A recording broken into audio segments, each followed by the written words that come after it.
you know, it's a huge impact to our area and, you know, to our tourism industry and basically to the Arkansas culture and way of life. So we really need to get involved and, you know, get a little upset about this, folks, and do something about it. Yeah, you got a couple of very good points there. I'm not sure everyone is aware of this, but I sit on the Quorum Court. And part of the job of the Quorum Court is basically to set and manage the budget for the county. Right. So we just went through that. You know, at the end of the year, we always go through the budget. Well, the budget for Baxter County is roughly $13 million. Mm-hmm. The economic impact is about 2.8. So you take 2.8 away from 13, what's going to happen? Not good. There are going to be services that are not going to be able to be provided. So it's going to affect everybody. It's going to affect people in real estate. It's going to affect people in insurance. It's going to affect just about anybody that has to deal with the public. I mean, it's going to be a tremendous impact if it stays like it is. And worst case scenario would be basically no stock trout, which would just be devastating. That possibility does exist. I mean, under the worst case scenario, if this operation money is not funded, and you got to keep in mind now that these hatcheries come under the U.S. Fish and Wildlife. Right. Okay, it's their budget. Their budget does not include operation money. Mm-hmm. If the Corps of Engineers says, we're not going to do it, we don't agree, we're not going to pony up this operational money, it's not in the U.S. Fish and Wildlife budget. So what is the net result? The net result could be, you know, the closing of some or possibly all these 9 mitigation hatcheries. Or at the very least, a serious interruption in service that might go for a year until they could figure out what to do with it by the time you get the wheels turning. Well, again, this partial funding is exactly that problem because, you know, as our hatchery manager has stated, as Craig Eaton has told us, you know, it takes 22 months basically to raise the trout from an egg into a stocking size. Right. Well, if they cut off the money now, those trout still have to feed them. They're still in the pipeline. Right. And the impact may not hit us for 2 years because you just don't turn it on and off like a water tap. So we got 2 million fish basically in process. Right. So if it quit funding, those 2 million fish are still going to be carried forward. So we may not see the impact this year. We may not see it next year. But in 2 years from now, we could see a pretty dramatic change in what's available. Which is why we need to make sure we take care of this problem sooner than later. That's right. And what do we do? That was the question, right? What do we do? The most direct route that we have as a voice of the people would be to contact our U.S. senators and our U.S. congressmen. We have 2 U.S. senators, Pryor and Bozeman, and we have 4 U.S. representatives. The Friends Group, which I recommend, which I do recommend, but I do represent. We have put on our website letters addressed to these 4 individual legislators. And probably the best and the most effective thing right here at now, what can we do right now, would be to go to our website, copy which letters that interest you, people that you would want to send it to. Essentially, all you do is copy it and then you put your name on it and put it in an envelope. The address is on the letter and send it to them. They have heard from the state, that is our state legislators. What they need to hear is from the people who are affected, which are basically the citizens of our community and also our visitors. Okay.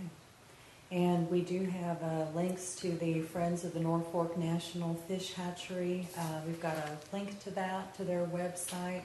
Membership is cheap, and NorthForkHatcheryFriends.org, just for the sake of argument there. And anything else? Yes, I really do.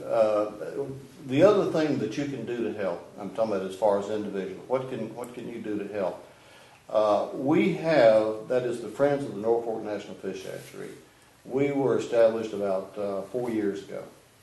And we have an agreement, what we call a memorandum of understanding between ourselves and the U.S. Fish and Wildlife. So we are essentially certified. We have a contract that allows us to represent and talk on behalf of the hatchery.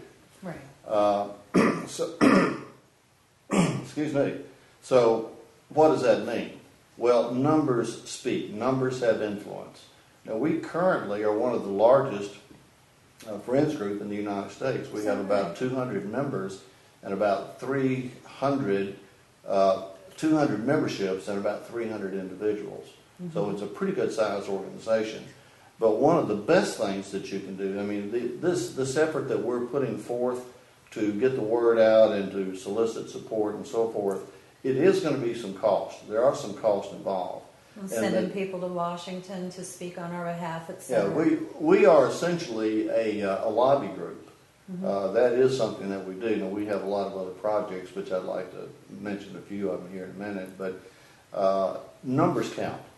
So another thing that you could do immediately would be to join our Friends group.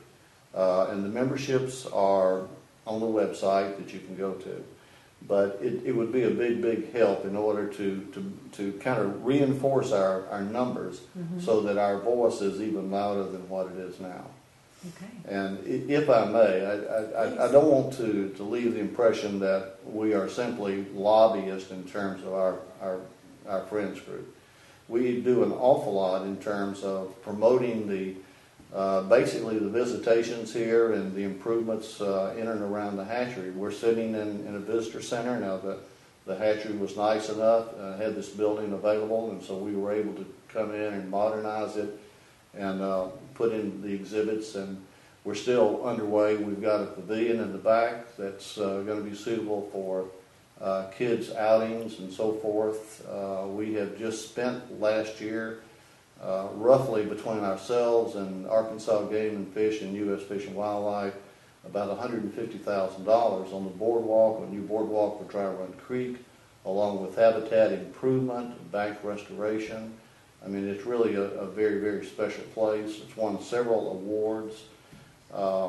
We put in fish feeders, mm-hmm. Fish food, which is a great attraction for the little guys that come through, and the big guys too. I enjoy putting that quarter in there and getting that in full of feed. But there's a lot of things that we've been able to do. There are some maintenance issues which we've been able to help support the hatchery. That a lot of these maintenance issues are necessary, but they get deferred, which basically means, yeah, we recognize that you've got a need, but we don't have any money to give to you, so we're going to talk about it later. Right. Well, some of those issues within our budget restraints we're able to do and to kind of help those situations along.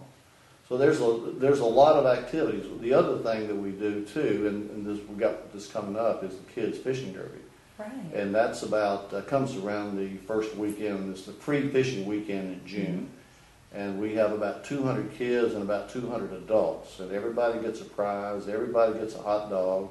And everybody has a great time, and that's another one of those events that we're able to sponsor and help with. So, we have a lot going on. It's very interesting. We're a very active group, and we could certainly use the additional memberships to kind of boost some of these projects and some of these efforts that we're putting forth. Okay, thank you very much. You're very welcome.